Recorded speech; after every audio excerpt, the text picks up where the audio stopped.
Donc bonsoir à toutes et à tous. Je vous prie de m'excuser pour ce retard, mais voilà, de Saint-Herblain venir ici, j'ai mis un peu plus de temps que prévu. Donc rapidement, la Chambre de commerce est de Saint-Nazaire. En fait, les chambres de commerce, ce sont des établissements publics qui ont une particularité, c'est qu'ils sont pilotés et dirigés par des dirigeants d'entreprise.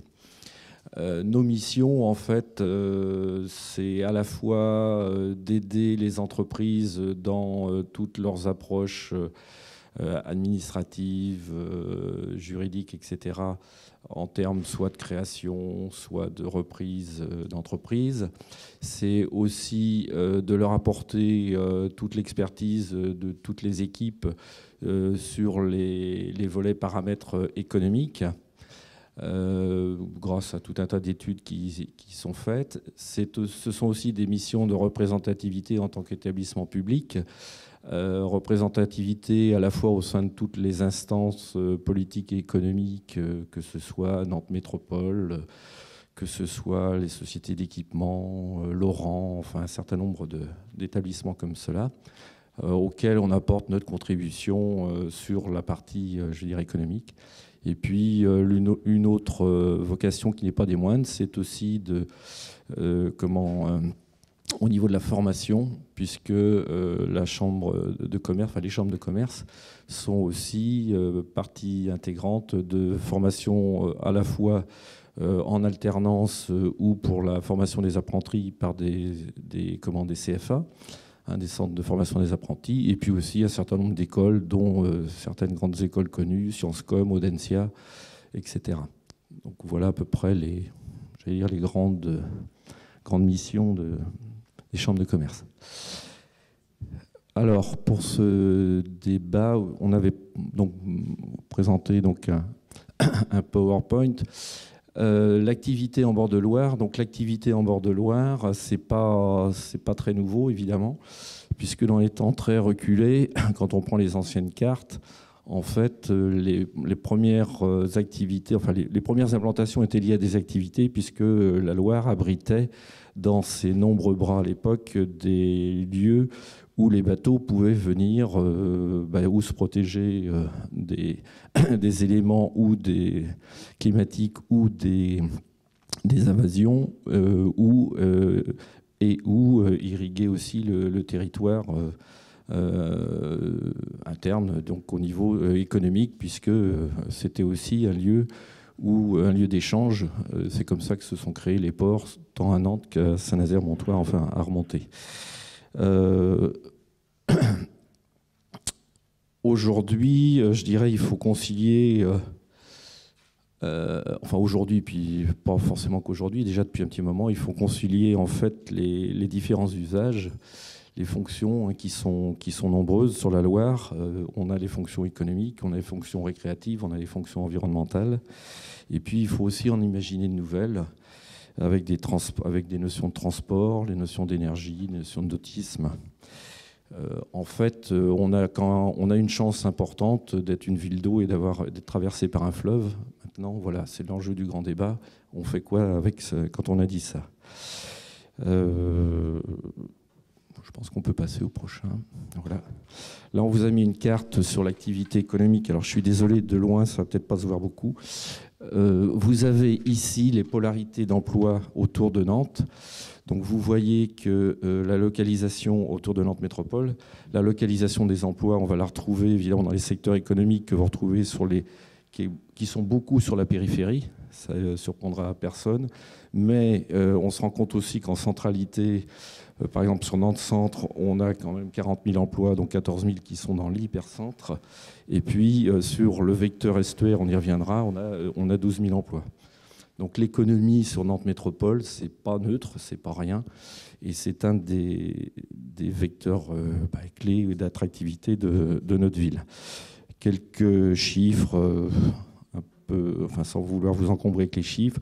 37% des emplois sont dans les services aux entreprises.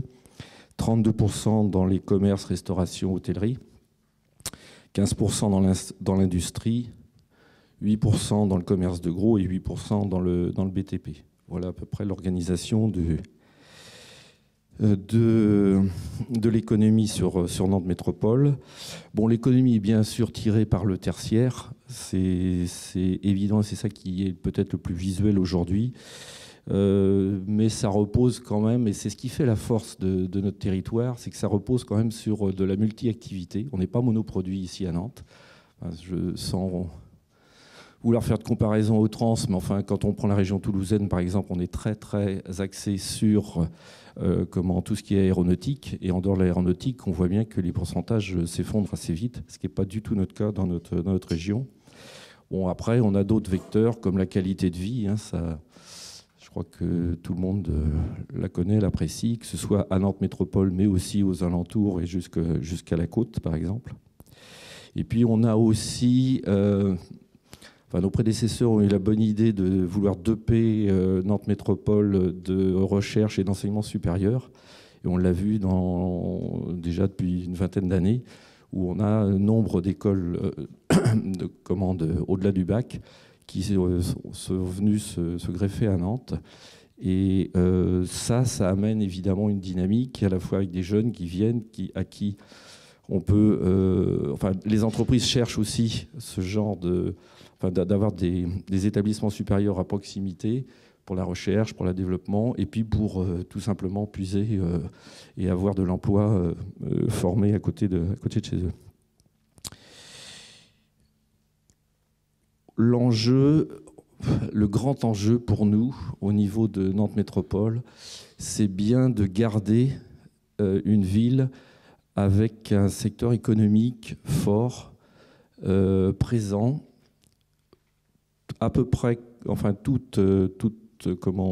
secteur confondu, notamment l'industrie, et d'éviter ce qui pourrait être une tendance, une envie, c'est d'éviter de se retrouver demain à faire sortir tout le monde de la ville ou de Nantes Métropole, d'écarter tout le monde d'assez loin, et puis d'en faire une ville qui deviendrait une ville à la fois dortoir et musée. Et c'est pas, je pense que... je me fais la traduction. Le milieu économique, c'est pas du tout ce que l'on souhaite et ce qu'on imagine pour notre ville demain. C'est une ville dans laquelle on y vit, on s'y loge, on s'y détend, mais aussi on y travaille. Si vous voulez passer l'autre. Alors là, on a fait un focus sur les emplois sur la Loire-Aval. Vous avez ici 17 000 emplois privés qui sont localisés sur la Loire-Aval. Ça va en gros de Indrette à l'ouest de l'île de Nantes. Et pour info, sur ces 17 000 emplois, dans ce secteur-là, on voit beaucoup une surreprésentativité d'emplois industriels. Pour info, sur tout Nantes Métropole, les emplois industriels représentent 15% des emplois. Sur la Loire-Aval, ça représente 24%. Voilà.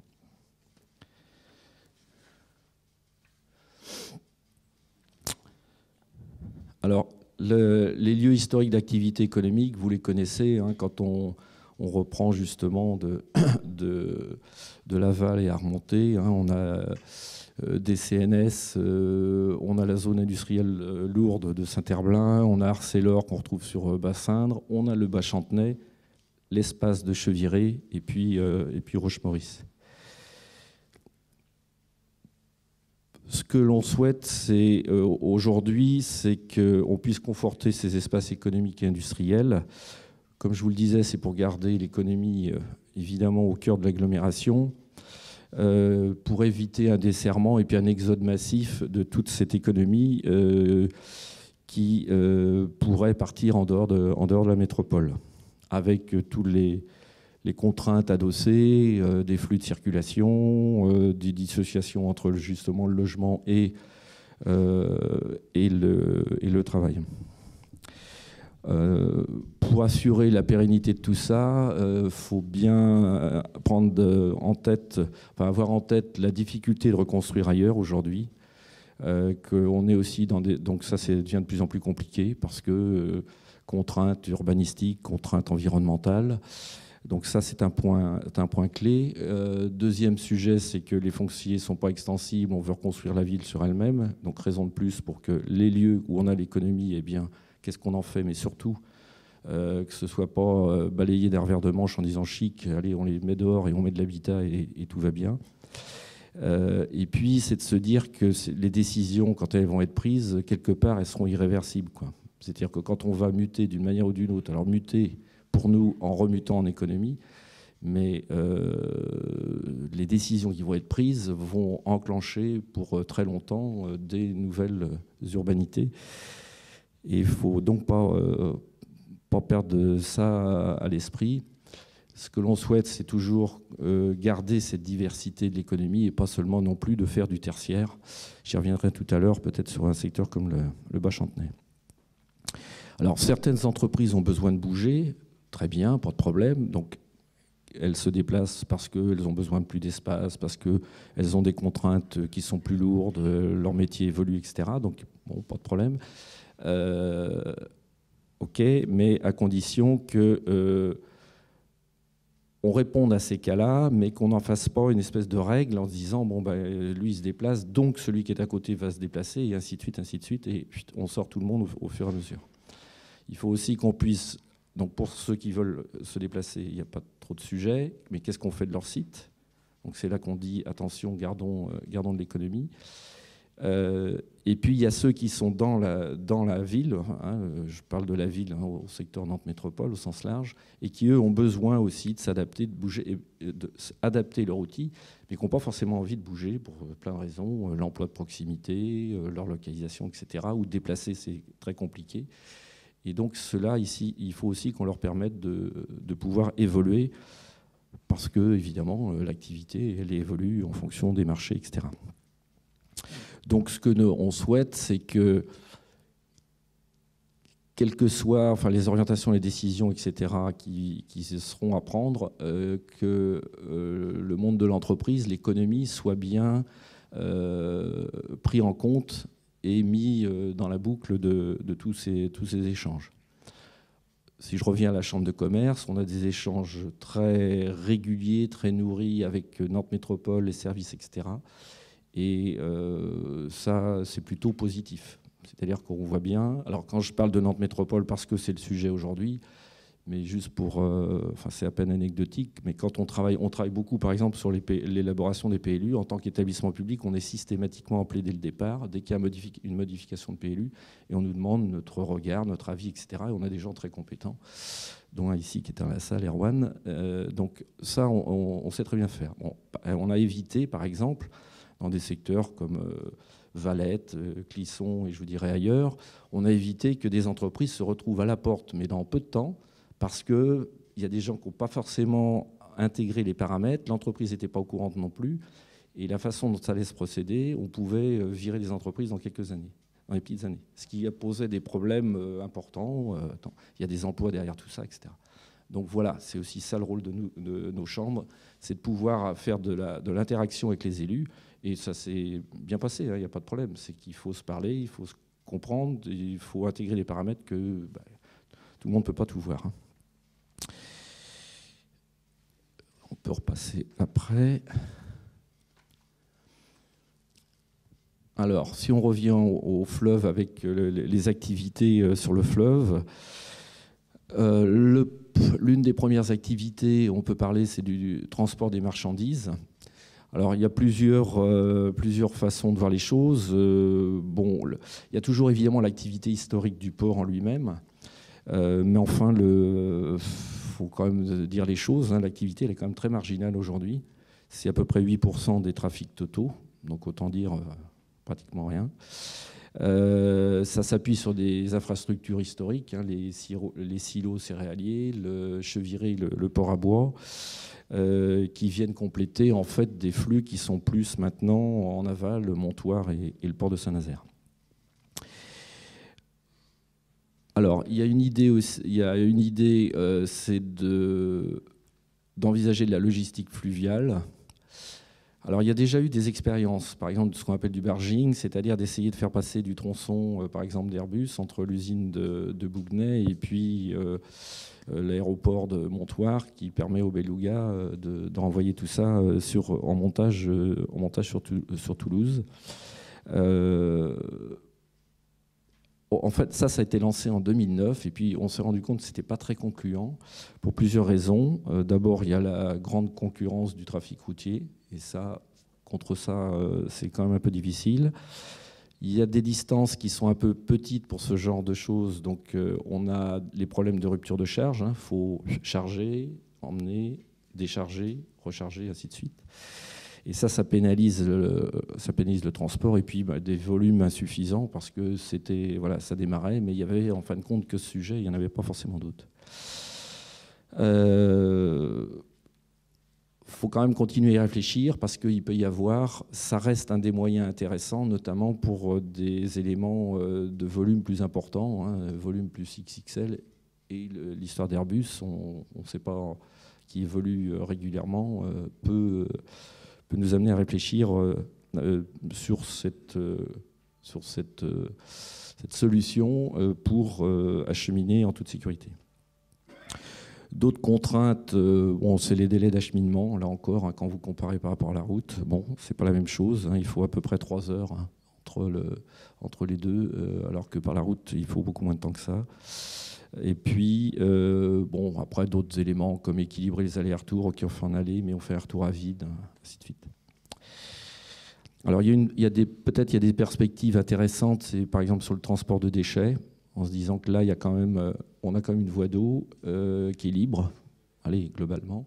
Donc, pourquoi pas s'en servir pour faire du transport de déchets, soit intramuros, si je peux appeler ça comme ça, mais peut-être aussi en liaison avec plus l'aval, avec Saint-Nazaire.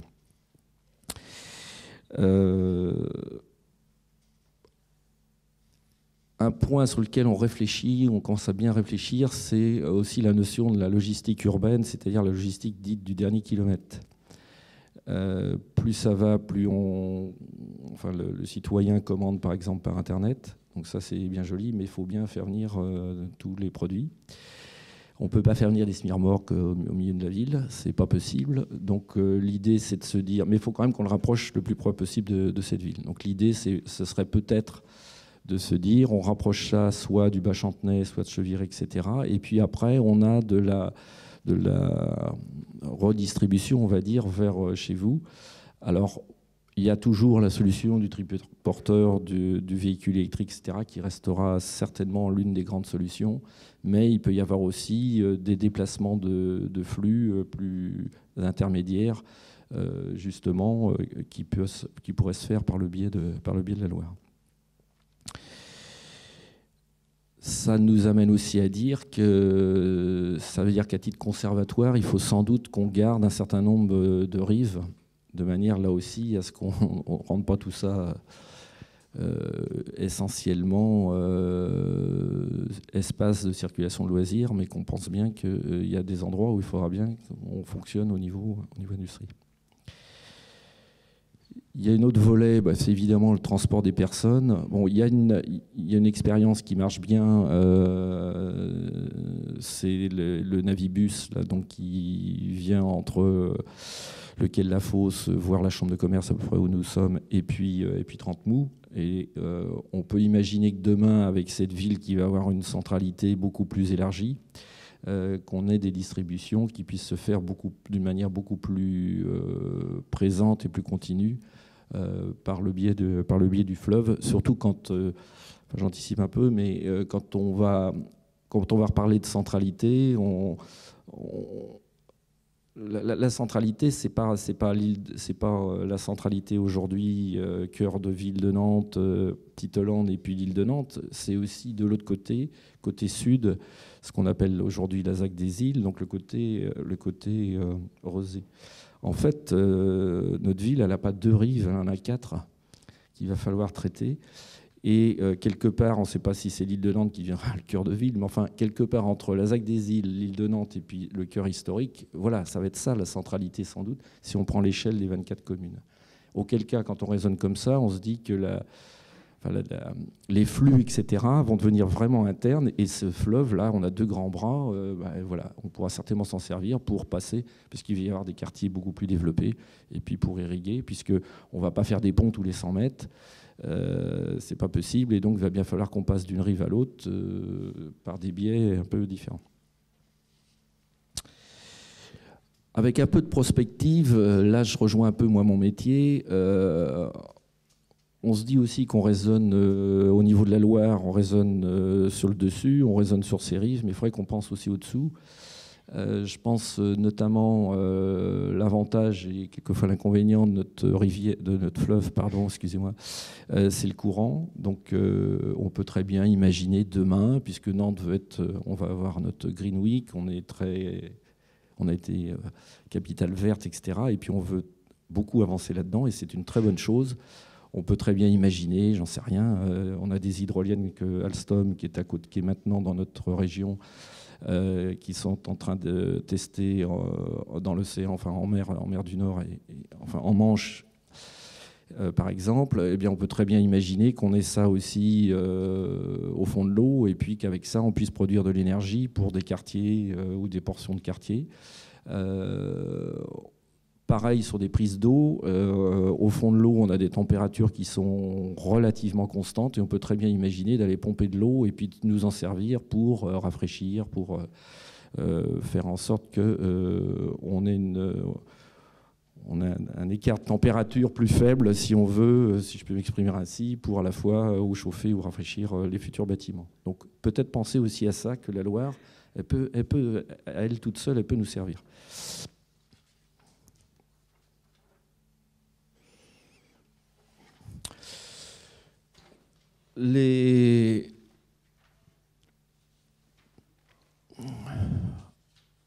Oui, alors c'est peut-être un tout petit peu redondant avec ce que j'ai dit, mais c'est bien pour enfoncer le clou. Il y a des projets urbains qu'on appelle emblématiques, des gros projets urbains. C'est aussi notre force au niveau de Nantes, par rapport à d'autres villes en France. On a des très gros, on a de l'espace aussi. Ça peut paraître bizarre quelquefois, mais on a de l'espace, on a des très gros projets urbains. Je le redis, on ne veut absolument pas se retrouver qu'une ville dortoir et une ville musée. Et il faut absolument qu'on irrigue tout ça, qu'on garde de l'économie. Je vais prendre simplement un petit focus. L'économie, par exemple, de l'artisanat, des PME, TPE. Voilà, on veut ramener beaucoup d'habitants dans la ville. On veut garder du commerce, etc. Mais qui va vous entretenir votre électricité, votre plomberie, etc. Si les gens, on le voit bien déjà, quand ils viennent de l'extérieur de Nantes, ils disent bon, c'est bon. Il y en a qui veulent plus venir. Il y en a qui viennent, mais ils commencent à vous dire attendez, moi j'ai mis 40 minutes pour venir, autant à repartir, plus le PV que j'ai ramassé en bas, voilà, avant de démarrer, voilà ce que ça va vous coûter, etc. On voit qu'on ne peut pas fonctionner comme ça. Donc on voit bien, s'il y avait besoin d'un petit éclairage, on voit bien que de l'économie, il va bien falloir qu'on le mette au cœur de toute la pensée, même au niveau de l'habitat et du commerce au niveau de la ville. Donc ça, pour nous, c'est un point clé. Et donc, ce sont des nouveaux modèles de mixité à inventer pour cohabiter avec toute la difficulté. C'est là que je pense qu'il faut vraiment que les gens se parlent et qu'on arrive à bien faire avancer les choses, parce qu'on veut bien tout ce qu'on veut à condition que ce soit un peu loin de chez soi. Donc d'avoir une activité économique en pied de son immeuble, est-ce qu'on est tous prêts à l'avoir? Et pourtant, il va bien falloir qu'on avance comme ça. Donc ça, c'est un des enjeux à ne pas mettre de côté. Alors, la Loire au cœur des projets urbains, bon, on a l'exemple du Bas-Chantenay, et je ne doute pas qu'à Nantes Métropole et que les élus politiques commencent à bien appréhender le sujet et à bien le comprendre. Dans le Bas-Chantenay, on a un exemple type de... Alors, si je prends entre la route qui va du quai de la Fosse vers, on va dire, le pont de Cheviré, je vais prendre pour l'essentiel la partie qui est entre cette voie et la Loire, même s'il y a quelques espaces à droite, quand on va vers l'ouest, qui pourraient être concernés. On est vraiment dans des espaces d'économie, beaucoup d'industrie, etc. La première, là encore, lecture ou tendance aurait pu dire chic, super, on a des espaces terribles. Là, on va couper tout ça, on va mettre du logement partout. Face à la Loire, plein sud, il faut reconnaître que c'est quand même un peu sympa. Là encore, de grâce, Il y a des espaces économiques, je continue à dire c'est très compliqué de les muter, c'est compliqué d'aller en remettre quelque part sur d'autres territoires. Ils existent, ils sont là, il faut les maintenir. On a un vrai enjeu là sur le Bas-Chantenay. En plus, ça gêne entre guillemets personne, c'est-à-dire qu'on n'a pas d'habitat d'extrême proximité. Et donc là, il y a un enjeu fort. Donc je peux vous dire que nous, au niveau de la Chambre, on travaille beaucoup déjà avec Nantes Métropole. D'ailleurs, ils ont missionné quelqu'un là-dessus. On travaille beaucoup avec Nantes Métropole pour fixer de l'économie, par exemple, sur ce secteur-là. Voilà pour l'histoire du Bas-Chantenay. Alors, il y a une autre idée qui surgit aussi, c'est de se dire pôle nautique. Ben voilà, on a la Loire. Comment on peut faire et pourquoi on ne mettrait pas un pôle nautique autour de la Loire? Je ne sais pas si vous le savez, mais sur Nantes Métropole, il y a plus de 100 entreprises qui travaillent dans le nautisme. Alors, il y a des toutes petites boîtes, hein. Ce n'est pas des gros trucs. Il y en a quand même plus de 100. Ce n'est pas tout à fait neutre. Et donc, on se dit qu'il peut très bien y avoir une filière nautique avec, alors là, on peut imaginer plein de choses, des espaces qui pourraient être de showroom sur l'eau, qui pourraient être des espaces d'entretien de navires. Il y a quand même une population, enfin, je ne sais plus si j'ai les chiffres là, mais je l'ai lu quelque part. Le nombre de Nantais qui sont propriétaires de bateaux, c'est quand même assez impressionnant. Enfin, je ne sais plus le chiffre, mais c'est énorme. Je ne sais plus si c'est pas 10 000 ou un truc comme ça. Enfin, c'est quelque chose. Avec des difficultés, quelquefois, de positionner son bateau sur la côte. On sait ce qu'il en est au niveau des ports. Il y a peut-être aussi des solutions à trouver là. Peut-être aussi des solutions qui avaient été envisagées, notamment sur l'île de Nantes, qui avaient été après enlevées, mais pourquoi ils ne reviendraient pas, d'avoir des bras aussi qui pourraient un peu, entre guillemets, couper cette ville, et puis ramener de l'eau, ramener de l'activité nautique au milieu de l'habitat. Voilà. Donc il y a plusieurs idées là-dessus. On a même parlé de Sailing Valley. Bon, pourquoi pas. Peut-être ambitieux, mais pourquoi pas. On a un salon du nautisme et de la plaisance, enfin, salon de la pêche et du loisir, pardon, qui a lieu là tous les ans, qui commence à se positionner dans le paysage français. Hein, je crois que c'est le plus grand salon, si je ne me trompe pas, de nautisme et de plaisance et professionnel. Voilà. Je peux vous...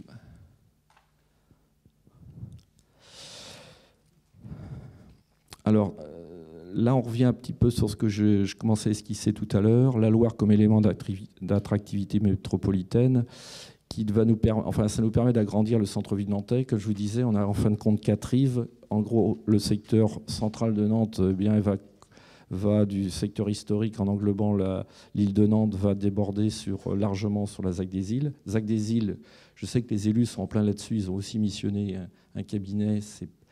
C'est pas comme ça. La solution, elle n'est pas hyper simple. Il faut la trouver, et notamment en repensant cette notion de centralité, et non pas quelque chose qui est au sud. Hein, on a toujours eu le Nord-Loire, le Sud-Loire, la Loire. Ben non, il faudrait que la Loire maintenant elle soit au milieu et que tout ça, ça fasse une centralité. Alors, le projet urbain commercial sur l'île Gloriette, Petite-Hollande, pour renforcer le centre-ville, très grand sujet, n'est-ce pas? Là aussi, il se passera sans doute quelque chose, mais on a un espace voilà, qui est au milieu de tout ça. On se dit qu'il peut y avoir de l'économie qui peut se mettre là-dedans, pas n'importe comment. Hein, c'est pas Zou, le grand centre commercial parachuté. Ça, je crois que plus personne n'imaginait ça aujourd'hui. Mais on a certainement aussi un enjeu intéressant. Et là encore, pas forcément complètement posé, mais qui soit pensé en liaison avec l'île de Nantes de l'autre côté. Rapprocher le fleuve de la ville, c'est vers le centre-ville ou c'est l'inverse, ou c'est sur les secteurs un peu sur l'extérieur. En tous les cas, c'est vraiment tenir compte, à chaque fois qu'on a un projet urbain, de tenir compte, peut-être un peu plus qu'on l'a fait jusqu'à présent, de tenir compte de cette question de la Loire. Et puis Nantes, ville d'eau. Enfin, moi, je me souviens il y a quelques années avoir discuté justement avec les élus de Nantes Métropole en se disant que quelque part, nous, on a quand même une vraie chance d'avoir une ville d'eau comme ça, mais qu'est-ce qu'on en fait, quoi? On en faisait très peu de choses. Même dessus, bon, on a fini par mettre on a un restaurant, par exemple, qui est sur l'eau. Voilà, ça, alors, on peut dire qu'il n'est pas forcément d'ailleurs placé où il faudrait, mais peu importe. Enfin, peu importe, c'est comme ça. Mais qu'est-ce qu'on peut faire demain? Est-ce qu'on peut quand même se réapproprier aussi certains espaces pour redonner de la vie à toute à ce fleuve? Il y a une chose qui n'est pas notée là, mais je pense qu'aussi il y a un autre regard, c'est que Nantes, ville d'eau, alors on est en train de parler du fleuve, on ne parle pas non plus des rivières, notamment de notre belle rivière qui est l'Erdre. Et quelque part, Nantes, ville d'eau, il faut aussi s'approprier ça. C'est-à-dire qu'il ne faudra sans doute pas écarter cette notion de l'Erdre et comment aussi on l'intègre dans tout l'urbanisme et dans les évolutions demain. Alors, pour essayer d'écarter le zoom, à mon sens, il faut qu'on évite l'écueil aussi de se regarder le nombril et de regarder Nantes, Nantes, Nantes. On va pouvoir imaginer tout ce qu'on va vouloir pour rendre cette ville attractive. Alors, elle l'est déjà, mais encore plus attractive, etc. Maintenant, elle le sera pour les Nantais, tant mieux, mais il faut aussi et surtout qu'elle le soit pour les gens d'extérieur. Et pour qu'elle le soit pour les gens d'extérieur, il va falloir qu'ils puissent y venir facilement. Et donc, on a des vrais enjeux d'accessibilité. Et ça, c'est un point clé qu'il faut prendre aussi dans les aménagements urbains de la ville. Nantes rayonne et va continuer, il faut qu'elle continue à rayonner sur l'extérieur. L'extérieur, c'est un extérieur proche, on va dire, tout ce qui est Sud-Loire, Vendée, etc., Nord-Loire et autres, mais c'est aussi région, c'est aussi France, et on se veut international. Et on n'en doute pas une seconde. On a la chance d'avoir une maire qui a été élue présidente des villes européennes, des grandes villes européennes. Ça, c'est un point clé, c'est super. Mais voilà, il va falloir aussi qu'on intègre bien ça, qu'on puisse accueillir les gens d'une manière aisée, ce qui n'est pas... on a encore du boulot à faire là-dessus. Le dernier point qui n'est pas neutre, et ça c'est vraiment la façon dont on essaye d'aborder les sujets avec Nantes Métropole, notamment pour ce qui est de la révision du PLU en PLU métropolitain, donc ce qu'on appelle le PLUM, qui va regrouper les 24 communes. Il y a là encore un écueil qui pourrait survenir, c'est d'imposer, comme on le fait assez souvent, parce qu'après tout, c'est un document d'urbanisme. Voilà. Si on impose, on sait qu'on est parti pour 10-15 ans. Ça veut dire que plus on imposera, moins on sera souple et moins on pourra s'adapter aux évolutions. Et vous le voyez tous les jours, que les évolutions elles vont dans des vitesses grand V. Ce qui mettait, j'en sais rien, 1 an avant, on met moins de 6 mois. Et ce qu'on mettait en 6 mois, enfin, en 1 mois, il faut régler la question. Donc ça, c'est un point important. Et nous, ce qu'on demande, c'est quelque part, quelles que soient les grandes orientations qui soient prises, on y mette le plus possible de souplesse. Pas pour faire n'importe quoi, c'est évident, mais qu'on puisse s'adapter à des évolutions de demande, certaines qu'on pressent, mais d'autres qu'on ne connaît pas encore. Et ça, c'est un des enjeux aussi de ce qui sortira de ce débat, et pour nous, au niveau du PLU métropolitain. D'abord, vous avez déjà répondu à pas mal de questions qu'on voulait se vous poser. Bon, mais on peut peut-être en approfondir une. Vous avez parlé de la localisation des industries, localisation industrielle. Avant, la rue industrielle qui représentait la Loire et l'estuaire. Pour les industriels, l'importance de la voie d'eau logistique. Et puis dans le process industriel, rejet ou refroidissement ou réchauffement, comme vous voulez. Aujourd'hui, la localisation industrielle que vous voulez voir conservée, hein, par exemple sur le Bas-Chantenay, etc., est-elle plus liée à la voie d'eau ou au foncier disponible? Très sincèrement, à mon sens, elle est plus liée au foncier disponible qu'à la voie d'eau pure et dure. Donc il n'y a plus de relation avec la voie d'eau? Je dis pas, enfin, c'est pas aussi systématique. C'est-à-dire que c'est pas du 100% d'un côté ou de l'autre. Oui. vous allez avoir quelques activités. On parlait tout à l'heure de réintégrer des activités nautiques. On parlait de réfléchir à la logistique urbaine, dite du dernier kilomètre, avec le paramètre voie d'eau. Voilà un exemple. Si je prends la logistique, si ça pouvait éclairer, si je prends la logistique urbaine, c'est évident que pour aller chez vous, on ne va pas y aller en barque, hein, ça c'est évident. Donc on va bien, à un moment donné, avoir un élément, un vecteur qui va permettre d'aller à proximité de chez vous.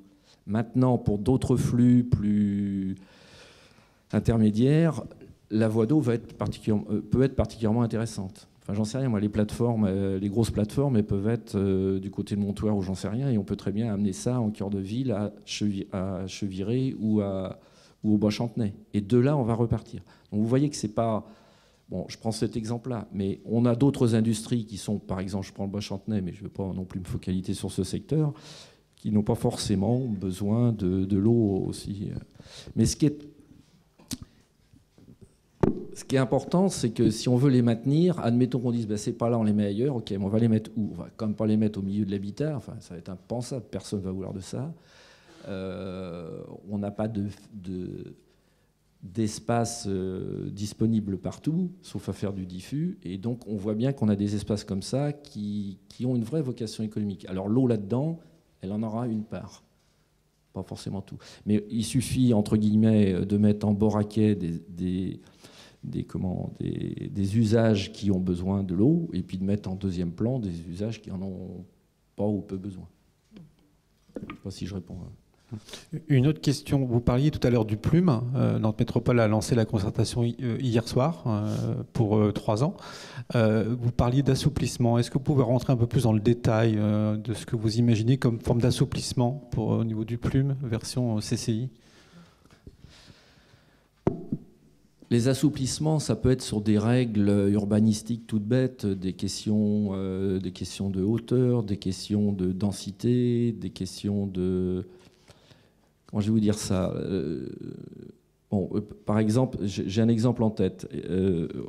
On est en train de commencer à regarder des logiques justement de logistique urbaine et donc d'avoir de l'entreposage vertical et non pas horizontal. Parce qu'on est avec de la ville, on se dit on va pas pouvoir s'étaler, donc il faut qu'on monte. C'est un peu nouveau, nouveau, pas prétentieux, mais c'est pas tellement dans la logique. Et aujourd'hui, la logique économique, vous faites ça à l'horizontale, ça va très bien, vos camions arrivent d'un côté, ils repartent de l'autre, tout va bien. Là, tout d'un coup, on leur dit non, on va pas pouvoir faire autrement, les camions ils vont arriver, il va falloir les faire monter, puis il va falloir refaire partir les autres, etc. Bon. Ok. Si on prend le PLU d'aujourd'hui et tel que demain il pourrait être esquissé, je veux dire, peu importe la hauteur que je vais donner, mais admettons qu'on autorise des bâtiments jusqu'à 10 mètres, 12 mètres. Bah, si vous faites une logistique, si on décide de faire ça, c'est le double, ça va être 25 mètres.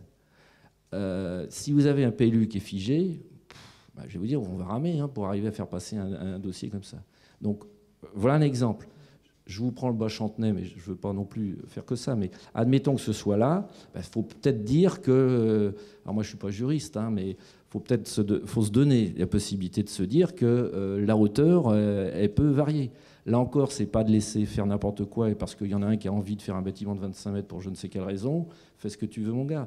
C'est de pouvoir se concerter et de se dire, voilà, par exemple, là, on a un enjeu. J'ai un enjeu fort. Vous voulez qu'on fasse de la logistique verticale, on est prêt à le faire, mais de grâce, pour la faire, moi je suis désolé, mécaniquement je ne peux pas faire autrement que de faire deux hauteurs de 12 mètres égale 24, les hauteurs de plancher, les hauteurs des machins. Voilà, je vais arriver à 25, 26 mètres, j'en sais rien. Je vous donne ces cotes, mais retenez-les pas pour ce qu'elles sont, mais pour l'esprit. Voilà, je sais pas, c'est un point d'éclairage, mais ça vous donne des idées comme ça. On a assoupli un peu au fil du temps par la contrainte foncière, par exemple. Moi, il y a encore 5-6 ans, moins de 10 ans, la grande mode, si je peux m'exprimer ainsi, c'était qu'on mette du vert dans toutes les zones industrielles. Donc, on avait des quotas d'espace vert très importants. Et puis, on évitait de trop construire. Aujourd'hui, on est en train de faire machine arrière en disant ce qu'on veut, c'est pas que vous preniez trop d'espace, c'est que vous en preniez moins. Donc, on contraint et mettez de l'espace zéro autour, ok, mais alors on ne va plus vous demander des pourcentages. On avait du 20%, ça vous dira peut-être pas grand-chose. Je peux dire qu'en industrie, quand vous enlevez 20% de la surface au sol, C'est énorme. 20%, c'est non seulement du bâti, mais c'est aussi de la voirie, des parkings, etc., ou des aires de manœuvre. Aujourd'hui, on est complètement revenu en arrière. Voilà. Parce qu'on a pu le faire dans certains endroits. Voilà un exemple type. Si vous figez, vous avancez pas. On a un problème route de Vannes avec... ça, c'est un vieux sujet, je ne veux pas relancer un sujet un peu compliqué sur le commerce de périphérie, mais bon, il a été décidé de tout bloquer à 5% les extensions, dont acte. Et puis vous prenez tous les commerces qui sont liés par exemple à l'automobile, c'est complètement aberrant. Leurs métiers sont en train de complètement évoluer. Avec 5%, ils ne peuvent plus rien faire. Quelquefois, ce n'est pas qu'ils veulent plus, c'est qu'à la limite, ils voudraient peut-être moins de surface couverte, mais d'avoir plus d'espace, etc. Et on ne peut rien faire. Rien. Hein. C'est figé, verrouillé. Là encore, on se dit, ne nous réinventez pas un plume qui va nous redonner d'autres règles, je pense qu'elles seront, et qui vont être figées pendant 10-15 ans. Si dans 7-8 ans, on se rend compte que toute une profession comme ça est obligée d'évoluer d'une autre manière, qu'on se donne les possibilités de. Voilà, je vous ai donné quelques éclairages. Pour aller toujours sur le même sujet, se pose quand même la question de la reconversion des sites industriels, notamment en bord de Loire. On voit qu'ils sont, pour certains, chargés de patrimoine fort. On pense à Béguincet, il y a une entreprise qui tourne encore un peu, mais il y a d'autres sites aussi qui sont dans l'histoire nantaise et qui ont frappé l'histoire nantaise. C'est quoi la vision de la CCI sur le patrimoine industriel ? Dans la mesure du possible, de toute façon, ça sera de garde. Alors là, il faut bien inventorier. Il y a des patrimoines qui font partie de notre culture et qu'il faut quelque part conserver. Alors conserver, ça ne veut pas dire figer. Ça veut dire conserver. Bon, il y a un exemple de nos amis d'AIA, architectes ingénieurs associés, qui vont réintégrer un immeuble, etc. Enfin, j'appelle ça comme c'est un immeuble, c'est une ancienne usine. C'était l'usine dans laquelle les chantiers formaient les tôles. Et donc, il y a des planchers avec des picots. Enfin, je suis désolé, moi, je n'ai pas pu aller le voir. Comment ? La salle à tracer. La salle à tracer. C'est posé la grande question de ça. Bon, ça a été décidé de protéger ça. Donc, au départ, c'était protéger tout. Moralité, plus rien pouvait se passer. Qu'est-ce qu'on fait de ça ? C'est un musée, on ne peut plus rien toucher. Et puis, bon, je ne sais pas, moi je ne suis pas rentré dans le détail parce que ça ne nous concernait pas directement.